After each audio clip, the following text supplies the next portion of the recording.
Olá, meninos e meninas, bem-vindos ao meu canal Zara, contadora de histórias.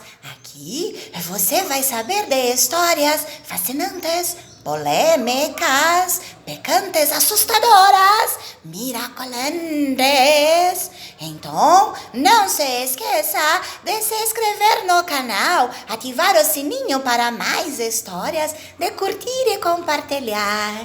Vamos à nossa história, Amanhecer de Quinta-feira, ao nosso primeiro capítulo.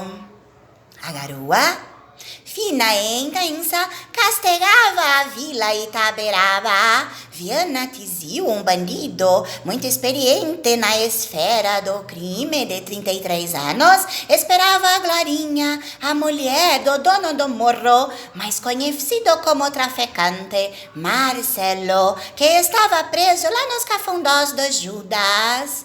Viana tinha dado um recado para Glorinha transmitir para Marcelo que os irmãos Metralhas, os meninos que ficaram no lugar dele administrando o seu negócio, estavam tocando terror lá. Tinha aparecido roubo, estupro, a polícia não saía de lá. E Viana poderia dar um jeito nos meninos, porém ele teria que ter o aval de Marcelo. Então, Glorinha, quando chegou da visita, falou para Viana que Marcelo ligaria na quarta-feira, após as 10 horas.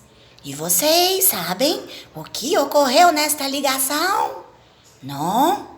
Bom, isto é para o nosso segundo capítulo. Não percam, Amanhecer de Quinta-feira. Até lá, meninos e meninas. Se cuidem.